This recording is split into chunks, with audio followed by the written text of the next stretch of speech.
The flight suit told the wrong story. November 1951. A recovery team near the Chongchon River pulled gear from a MiG-15 crash site. Standard Chinese People's Volunteer Air Force uniform. Correct insignia, correct boots. Then someone opened the breast pocket. A photograph of a woman. On the back, handwriting in Cyrillic. Not Chinese, not Korean, Russian. The dead pilot carried no identification tags. His logbook had been partially burned, but 3 pages survived. Columns of numbers, altitude readings, fuel calculations, all in Russian script.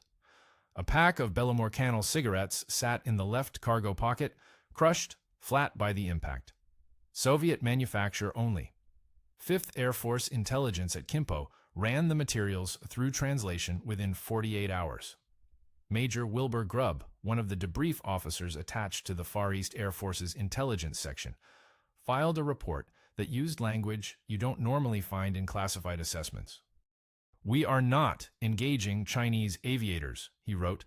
"The skill level, the tactics, the coordination, this is a Soviet-trained pilot flying Soviet equipment under Soviet command authority."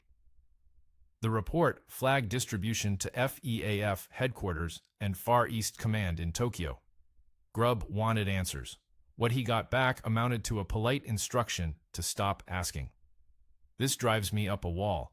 The classification stamps on Grubb's original report stayed sealed until 2003. 52 years. American pilots flew combat against Soviet aviators for nearly 3 years over North Korea, and their own government pretended it didn't happen. Not to protect them, but to prevent escalation into a Third World War. If someone in your family flew sabers over MiG Alley, or maintained them, or loaded their guns, hit subscribe right now. Like the video. Drop their name and unit in the comments because the official record buried these men for half a century. The wreckage near the Chongchon matched at least 4 other crash sites from that autumn where personal effects didn't fit the Chinese cover story. Blonde hair on one corpse, European facial features on another. An intact parachute harness with Cyrillic stenciling that someone at 5th Air Force photographed before it disappeared into a classified shipping container bound for Japan. Washington already knew. The National Security Agency had been intercepting Soviet ground control intercept communications over North Korea since April 1951. Russian voices directing Russian pilots in Russian, flying from bases inside Manchuria. The fiction held anyway. The intercept operators at Chododo Island caught it first, a burst of profanity at 32,000 feet. March 1951, 8 months before the crash site near the Chongchon. An Air Force Security Service listening post had been monitoring Chinese and North Korean ground control frequencies for weeks, picking up routine chatter, landing instructions, weather advisories. Then a MiG pilot keyed his radio during a turning fight with F-86s from the 4th Fighter Interceptor Wing and screamed something in Russian. It wasn't accented Mandarin or Korean with borrowed technical vocabulary. It was fluent, panicked, mother-tongue Russian. The operator on shift, a linguist named Sergeant Howard Grunfeld, wrote in his log that the transmission lasted 11 seconds and contained language unsuitable for transcription. He transcribed it anyway. Within 72 hours, the security service redirected 4 Russian-speaking intercept teams to forward positions along the Korean coast. They didn't have to wait long. Dogfights over the Yalu River lit up Soviet frequencies almost daily. Pilots called each other by Russian diminutives. Kolya, Zhenya, Borya. Ground controllers issued vectors, altitude calls, fuel warnings, all in Russian. One controller, apparently frustrated with a pilot who broke formation, transmitted what amounted to a detailed critique of the man's ancestry. The NSA compiled these intercepts into a product codenamed Bourbon. Declassified fragments surfaced in 2007. The early Bourbon reports make clear that American signals intelligence had mapped the basic structure of the Soviet air operation by summer 1951. Unit rotations, call signs, even individual pilot voices that reappeared across different months. What the intercepts couldn't reveal at the time, and what took another 4 decades to confirm, concerned the sheer scale of the thing. Stalin had authorized the deployment of the 64th Fighter Aviation Corps to Manchuria in November 1950. Look at that date. 5 months into the Korean War. The Chinese intervention hadn't even begun. The Corps assembled at airfields around Mukden and Anshan under layers of operational security so thick that Soviet pilots wore Chinese uniforms, carried Chinese identification, and operated under standing orders to never, under any circumstances, fly south of the bomb line or over water where a shoot-down might leave recoverable evidence. The men filling those cockpits carried credentials the Chinese and North Koreans couldn't match. Colonel Yevgeny Pepelyaev, who commanded the 196th Fighter Aviation Regiment, had flown 102 combat missions against the Luftwaffe. Captain Nikolai Sutyagin logged his first aerial victory over Berlin in 1945. Major Dmitry Oskin survived Stalingrad as a ground attack pilot before transitioning to jet fighters. These weren't cadets grinding through conversion training. They'd killed experienced German pilots in Messerschmitt 109s and Focke-Wulf 190s. Pepelyaev described the transition to Korea in a memoir published after the Soviet collapse. His account of the first briefing at Mukden reads like dark comedy. We received Chinese uniforms that fit no one, Chinese names we could not pronounce, and orders to pretend we did not exist. American Sabre pilots over MiG Alley sensed the difference before intelligence confirmed it. On slow days, the MiGs flew sloppy, predictable, easy to herd. Then the same aircraft types would execute vertical scissors, high yo-yos, and coordinated bracket attacks that belonged in a textbook written by people who'd survived 4 years of air combat over Europe. 2 different air forces occupied the same airfields. American pilots just didn't know which one they'd meet on any given morning. November 1st, 1950, 372 hours before Chinese ground forces crossed the Yalu in strength. The 324th Fighter Aviation Division, the Parade Division, so named because its pilots had been selected to fly ceremonial formations over Red Square, loaded onto trains at Kubinka Airfield outside Moscow. 44 MiG-15s disassembled and crated in wooden shipping containers marked as agricultural equipment. 62 pilots and roughly 200 ground crew traveled in separate rail cars, wearing civilian clothes, carrying documents that identified them as interpreters and technical advisors attached to the Chinese People's Liberation Army Air Force. Colonel Ivan Kozhedub commanded the division. The name matters. Kozhedub held the title of highest-scoring Allied ace of the Second World War, 62 confirmed kills against the Luftwaffe. He'd shot down Messerschmitt 262 jet fighters over Berlin. Stalin personally selected him to lead the first Soviet fighter division into Korea, which tells you exactly how seriously Moscow took this operation. You don't send your most decorated combat aviator to supervise a training exercise. The division arrived at Antung Airfield just across the Yalu from the North Korean border town of Sinuiju in mid-November. Assembly crews worked around the clock under camouflage netting. The operational security directives read like parody.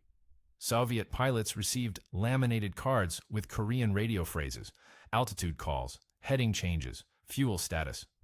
They practiced these phrases in barracks sessions that reportedly dissolved into laughter within minutes. One pilot from the 176th Guards Fighter Aviation Regiment, Lieutenant Semyon Fedorets, recalled the Korean phrase for "I am returning to base," but couldn't manage enemy aircraft sighted without stumbling over the tonal structure. All MiG-15s carried Chinese People's Volunteer Air Force markings. Red stars removed, replaced with the Chinese blue and white roundel. Ground controllers at Antung maintained 2 separate radio networks, one broadcasting Chinese-language dummy traffic for American intercept operators, the other carrying actual Russian-language tactical communications on frequencies the Soviets believed were secure. They weren't, as the Bourbon intercepts proved within weeks. The flying restrictions bordered on the operationally suicidal. Pilots could not pursue American aircraft south of the Chongchon River, could not fly over the Yellow Sea or the Sea of Japan, and could not engage in combat below 5,000 feet where ground observers might identify non-Asian features through a cockpit canopy. If shot down, a pilot carried a cyanide capsule, though post-Soviet interviews suggest most men quietly discarded these. Now look at the experience math because it explains what happened when these pilots met F-86 Sabres. The average Soviet pilot in the 324th Division carried between 800 and 1,200 hours of total flight time. Roughly 200 to 400 of those hours involved piston engine combat over the Eastern Front. Jet time averaged between 80 and 150 hours, almost entirely on the MiG-15 or its predecessor, the MiG-9. Kozhedub's top flight leaders, men like Captain Grigory Gaze and Senior Lieutenant Fyodor Shebanov, exceeded 1,500 total hours. Their American counterparts in the 4th Fighter Interceptor Wing at Kimpo carried a different profile. Total flight time averaged higher, 1,400 to 2,000 hours, but combat experience skewed younger. Many flight leaders held Second World War credits, including several aces. Captain James Jabara had flown 108 P-51 missions over Europe. Colonel Harrison Thing flew Spitfires with the RAF before Pearl Harbor, but a growing percentage of wingmen and element leaders arrived in Korea with 0 combat time and fewer than 50 hours in the F-86. The Soviet advantage lay in unit cohesion. The 324th had trained together at Kubinka for months before deployment, flying the same aircraft they'd fly in combat, against instructors simulating American tactics derived from captured technical manuals. The 4th FIW received replacement pilots individually, often mid-rotation, and expected them to integrate during live operations. Kozhedub's pilots reached operational readiness on December 1, 1950. They flew their first combat sortie on December 17th. The Sabre pilots who met them that morning had no idea they'd just drawn Moscow's best. 23,000 pounds of burning aluminum fell through -56-degree air over Namsi airfield. April 12, 1951. 48 B-29 superfortresses from the 19th and 98th bomb groups crossed the Yalu at 22,000 feet, targeting the bridge complex linking Sinwiju to Antung. Escort consisted of F-84 Thunderjets, straight-wing, subsonic, outclassed above 20,000 feet by virtually anything the Soviets put in the sky. Kozhedub's controllers tracked the formation on radar for 18 minutes before scrambling 36 MiG-15s in 3 waves. The MiGs came down through crystalline air so cold the contrails froze into solid white ropes behind each aircraft, visible for 40 miles. Sunlight at that altitude turned the unpainted aluminum skins of the B-29s into mirrors. Soviet flight leaders spotted the bomber stream from 60 miles out and picked their approach vectors, splitting into pairs for slashing attacks from the 5 o'clock high position. The first pass killed a superfortress from the 19th Bomb Group. 3 MiGs dove through the formation at a closing speed exceeding 900 miles per hour, fired 2-second bursts from their 37mm nose cannons, and pulled vertical before the Thunderjet escorts could react. A 37mm round through the wing root of a B-29 doesn't punch a hole. It removes structure. The bomber's right wing folded upward at the inboard engine, nacelle, and the aircraft rolled inverted, shedding debris that tumbled for 4 miles before hitting frozen rice paddies south of the river. The MiG-15's Klimov VI-K1 engine traces its lineage to the Rolls-Royce Nini, which the British Labour government sold to the Soviet Union in 1946. 45 examples, complete with manufacturing licenses. This still bothers me. Not the espionage angle, because that's expected, but the fact that it happened through a straight commercial transaction approved by the British cabinet. Clement Attlee's government handed Stalin the turbojet technology that powered the aircraft killing American bomber crews 5 years later. The Soviets reverse-engineered the Neni and improved the turbine metallurgy using German research captured at Dessau. The resulting power plant generated 5,900 pounds of thrust at altitudes where American engines lost 15% of their rated output. 3 more B-29s went down over Namsi that afternoon. 10 sustained damage severe enough to scrub them from operational status for weeks. Tail gunners on the surviving bombers reported firing continuously during the attacks.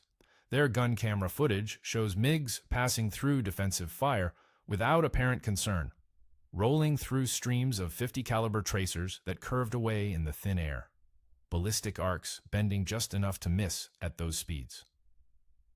Far East Air Forces suspended daylight strategic bombing operations over northwestern Korea within the week. The Super Fortress, the aircraft that burned Tokyo and ended the Pacific War, couldn't survive above the Yalu in daylight. Namsi Railway Bridge, October 23, 1951. 6 months after the April raids forced the bombers into nighttime operations, someone decided to try again in daylight. 8 B-29s from the 307th Bomb Group flew the mission, escorted by 55 F-84s and 34 Meteors from the Royal Australian Air Force. The target sat 12 miles south of the Yalu. Every crew in the briefing room knew the geometry. 12 minutes over hostile territory on a straight bomb run, predictable altitude, predictable heading, moving at 220 knots through air that belonged to the MiG-15 above 20,000 feet. The Soviets scrambled. 84 aircraft, 44 from the 303rd Fighter Aviation Division, hit the escorts in a coordinated pincer, while 40 MiGs from the 324th dove on the bombers from 38,000 feet. The Meteors, subsonic, undergunned, flying an aircraft designed in 1943, absorbed the first wave and lost 3 planes in 90 seconds. Then, the MiGs reached the bomber stream. Smoke from the first burning superfortress drifted south in a column so tall that crews on the trailing aircraft watched it rise past their altitude. Orange flame ate through the fuselage skin of a second B-29 amidships, the magnesium flares in the photo bay cooking off in sequence like flashbulbs, each detonation punching white light through the smoke. Debris trailed behind crippled bombers in long arcs, engine cowlings, sheet metal, pieces of airframe, objects the size of human beings. The smell of cordite and hydraulic fluid filled cockpits where cannon rounds had punctured pressurized cabins. 3 superfortresses destroyed outright. 5 more limped home with damage so severe that maintenance officers at Okinawa classified them as total losses. Every surviving aircraft carried dead or wounded crew. 155 men flew the mission. 12 died, 25 sustained wounds. Staff Sergeant William Reeves, a tail gunner on one of the surviving bombers, described the attack in a post-mission debrief that surfaced in Air Force Historical Research Agency files. What he said cuts through the bureaucratic language of the rest of the report. They came through us like we were standing still. I fired everything I had and never touched one. Far East Air Forces pulled the B-29 from daylight operations over MiG Alley permanently. The bomber that won the Pacific War had met its match over a railway bridge in North Korea. Minus 32 degrees at 41,000 feet. The canopy on the F-86 fogged at the edges where the heating element couldn't reach, leaving a clear oval dead center, maybe 18 inches across, through which a pilot watched for silver specks climbing out of Antung. The oxygen mask froze to your face after 20 minutes. Sweat from the climb pooled inside flight gloves and turned to ice around the fingertips, right where you needed feeling most. Captain Frederick Boots Blessé flew 77 missions through that air and later wrote that the cold didn't bother him after the first 10 minutes because he stopped noticing his body entirely. What bothered him, he said, came from below. You could see them take off. You could count them. And you sat up there doing arithmetic, trying to figure out if the numbers worked. The numbers rarely worked. Through most of 1951, the 4th Fighter Interceptor Wing put between 30 and 40 sabers over MiG Alley on any given sweep. The Soviets routinely launched 60 to 80 MiG-15s from 3 airfields clustered within 20 miles of the Yalu. 2-to-1 odds, sometimes worse, against an aircraft that couldn't outclimb the MiG above 30,000 feet and couldn't match its ceiling by nearly 8,000 feet. So, the Americans stopped playing the Soviet game. Colonel Harrison Thing took command of the 4th FYW in November 1951 and implemented changes that seem obvious in retrospect, but required a specific kind of institutional courage. The willingness to admit current tactics failed. Thing's pilots had noticed something in the Soviet attack patterns. The MiGs launched from Antung, climbed to altitude over Manchurian airspace where the sabers couldn't follow. then crossed the Yalu at 40,000 feet in large formations before diving on their targets. After a single pass, most Soviet flights turned north and recrossed the river.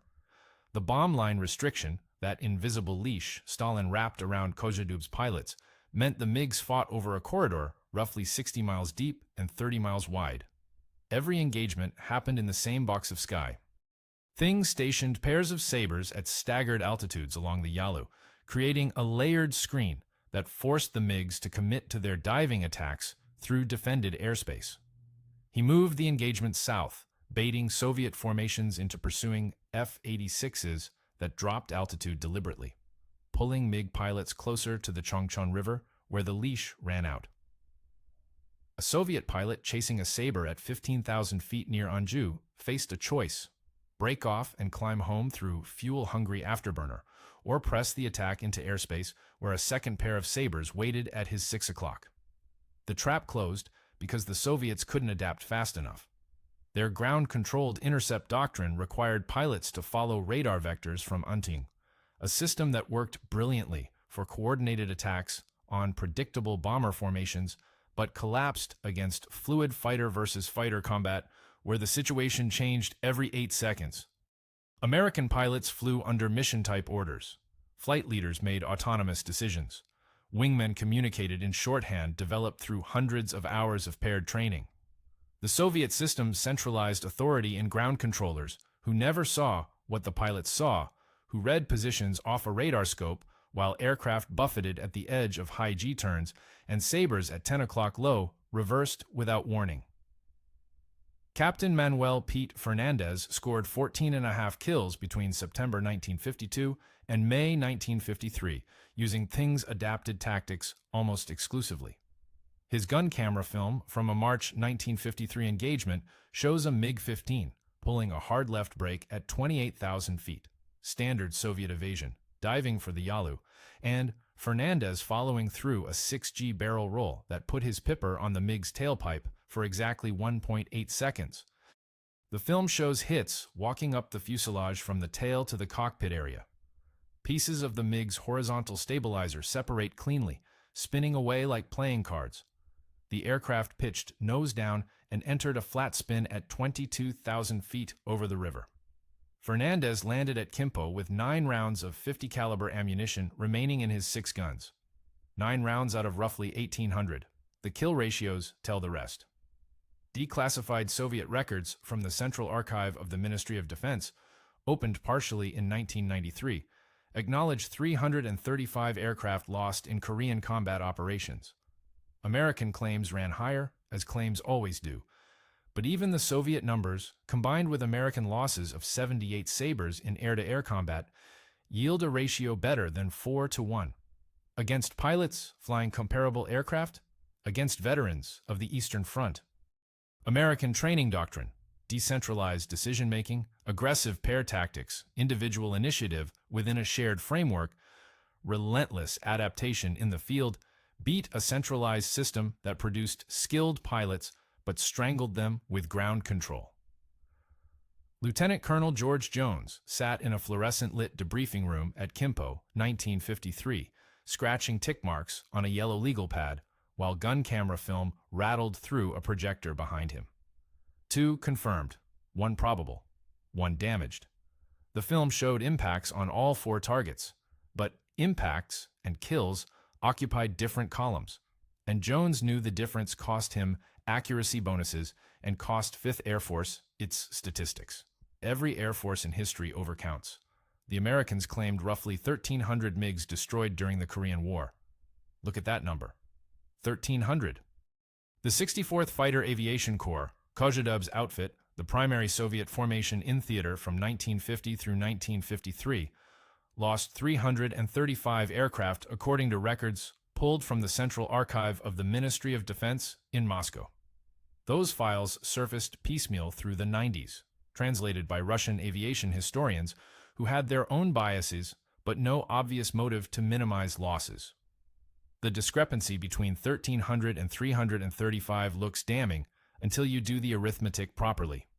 First, subtract the Chinese and North Korean air forces from the American tally. By 1952, Chinese pilots flew roughly 40% of MiG sorties over the Yalu. North Korean pilots flew another 10%. Their loss rates ran catastrophically higher than the Soviets. Chinese units in particular suffered from abbreviated training programs that put pilots into combat with fewer than 50 hours in type. A Chinese MiG-15 pilot in the spring of 1953 had roughly one-fifth the flight time of his Soviet counterpart. The USAF kill claims didn't distinguish between Soviet, Chinese, and North Korean aircraft with any reliability. A silver MiG-15 at 28,000 feet looked identical regardless of who sat in the cockpit. Second, factor overclaiming ratios standard to high-speed jet combat. World War II. Overclaiming ran between 2-to-1 and 3-to-1 across all belligerents: American, British, German, Soviet, Japanese. The chaos of aerial combat at closing speeds above 1,000 miles per hour made accurate assessment nearly impossible. A pilot watched a MiG trailing smoke and spinning. Confirmed kill. That same MiG recovered at 8,000 feet, landed at Antung with a shot-up engine, and flew again in 2 weeks. The USAF intelligence summaries from 5th Air Force use the phrase assessment uncertain so frequently it starts to read like a form letter. Their word. Strip the Chinese and North Korean losses out. Apply a 2.5-to-1 overclaiming correction to the remaining American claims against Soviet aircraft. The numbers land close to 335. Now run the ratio. 335 Soviet aircraft lost, 78 F-86s lost in air-to-air combat, a number the Soviets disputed, claiming over 600 Sabres destroyed, which suffers from identical overclaiming inflation running in the opposite direction. The Soviet records on their own losses carry more weight than their claims against American aircraft, and vice versa. Both sides counted their own dead with reasonable accuracy and wildly exaggerated the others. 78 against 335, 4.3 to 1.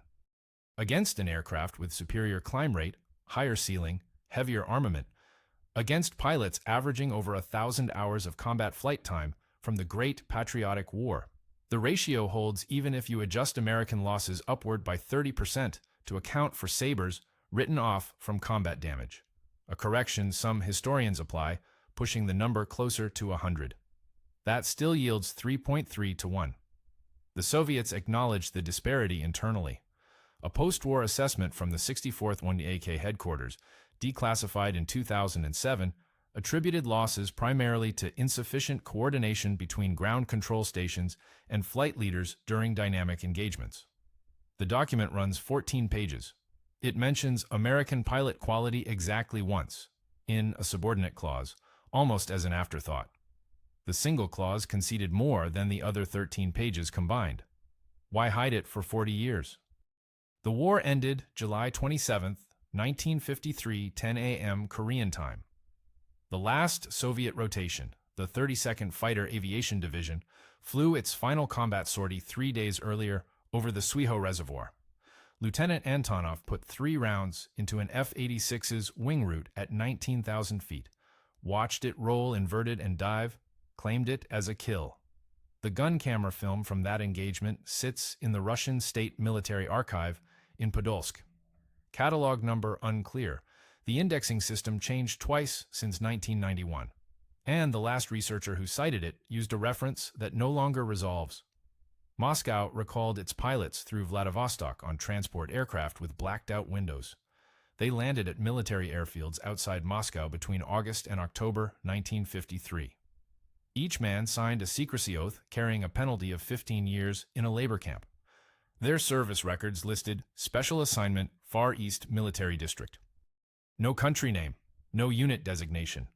Medals awarded in closed ceremonies, over 1,000 decorations across the 3-year rotation, including 22 Hero of the Soviet Union. Citations. The certificates went into sealed files. 15 years in a camp. For telling your wife where you spent 1952. This is what gnaws at me. Throughout the 1960s and 70s, a handful of American intelligence analysts at the National Security Agency and the Defense Intelligence Agency pushed assessments arguing that Soviet pilots had flown combat in Korea. Not advisors, not trainers, but frontline interceptor pilots in Soviet-controlled units. The signals intelligence from Chododo supported it. So did the voice intercepts and the tactical patterns. Their reports circulated at the classified level and met institutional resistance so thick it functioned as a wall. The official position held that Chinese and North Korean pilots flew those MiGs, assisted by Soviet technical advisors, on the ground. Analysts who pressed the Soviet pilot thesis found their assessments buried, their conclusions softened by editorial review. Their careers got nudged sideways into less visible billets. One DIA analyst, the name stays classified, which irritates me, wrote a dissenting appendix to a 1974 National Intelligence Estimate that argued for direct Soviet air combat involvement based on pattern analysis of engagement tactics. The appendix survived in the estimate's archive. His subsequent performance reviews did not reflect well on his persistence. Then the Soviet Union collapsed. December 1991. Russian veterans started talking within months. Kramarenko published his memoir in 1993. Pepelyaev gave interviews to Izvestia. The archive at Podolsk cracked open, partially grudgingly, with entire shelves still restricted. But enough came through. Unit rosters, sortie logs, loss reports with names, dates, grid coordinates. Every analyst who'd been sidelined turned out to be right. The intercepts matched the rosters. The tactical patterns matched the doctrine manuals, and the engagement locations matched the sortie logs down to the kilometer. The DIA analyst with the buried appendix retired in 1988. He learned he'd been correct from a newspaper article in 1993, 5 years after leaving government service. He read it at his kitchen table in Arlington, Virginia, over morning coffee. The records don't say whether he called anyone. January 14th, 1992. 6 weeks after the hammer and sickle came down from the Kremlin for the last time. Sergei Kramarenko, colonel, retired, hero of the Soviet Union, 13 aerial victories over Korea, sat in a Moscow television studio and said the word Korea on camera for the first time in 39 years. He described killing an F-86 over the Chongchon River in April 1951. Then the sound of 50 caliber rounds hitting his own airframe 2 months later. The hospital in Mukden, where Soviet surgeons operated on Soviet pilots under Chinese aliases. The interviewer asked if he felt relief, finally speaking. Kramarenko's answer translates roughly as, "Relief is for people who carried guilt. I carried paperwork." The line holds up. The memoirs came fast after that. Pepelyaev published in 1993. Lobov, the last commander of the 64th WAK, gave a series of interviews to the journal Aviatsiya I Kosmonautika through 1994 and 95 that read like after-action reports delivered 40 years late. Abakumov, Smorchkov, Sheberstov. Names that meant nothing in the West suddenly attached to engagements American pilots had described from one side, only for 4 decades. The Suiho Reservoir fight, the Namsi Bridge disaster, the April 12 massacre of the bomber stream. 2 wars had been fought simultaneously over the same piece of sky, and each side published half the history. The Russian State Military Archive at Podolsk released unit records from the 64th WAK in batches between 1993 and 2001. Sortie logs with pilot names, aircraft numbers, weapons expenditure, combat claims, losses. Cross-referencing these against 5th Air Force mission reports produced matches so precise that individual engagements could be reconstructed from both cockpits: altitude, heading, time on target, ammunition count. Igor Saidov, a Russian aviation historian, spent the better part of a decade building these reconstructions. His work confirmed the kill ratio within a few percentage points of what the corrected American numbers suggested. 4-1. Give or take. The Americans won the air-to-air war by a margin that held up under scrutiny from both archives. What the archives also confirmed, and this matters more than the ratio, ran deeper than scorekeeping. The Soviet pilots rotated through Korea in 6-month increments. Fresh units arrived, learned the airspace, took losses during the learning curve, reached peak effectiveness around month 4, then rotated home and got replaced by another green unit that started the cycle over. The Americans kept experienced pilots in theater longer and, critically, fed combat lessons back into training pipelines at Nellis and Williams Air Force Base within weeks of development.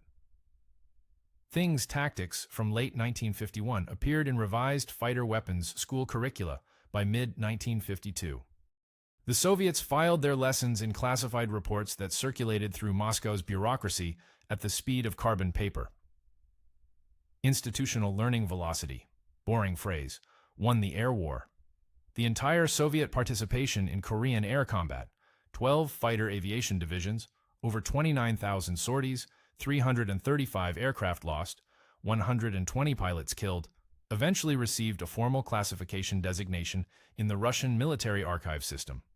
Fond number 45,916, Series 1 through 14.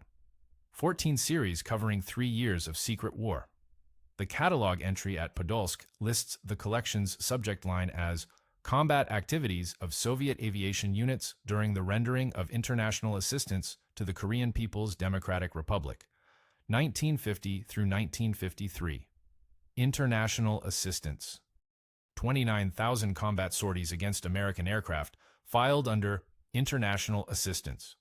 Someone in the archive directorate typed that with a straight face and a government issue stamp. Kramarenko died in 2016 at age 93 in Moscow. Pepelyaev died in 1993, the same year his memoir came out. He waited 4 decades to talk and got 8 months. Boots Blesa retired as a major general and spent his last years in Fort Walton Beach, Florida, a few miles from Eglin Air Force Base, where F-15 pilots trained using tactics descended in a direct line from what he'd improvised over the Yalu at minus 32 degrees, with fogged canopy glass and frozen gloves. Fond 45,916 remains partially restricted.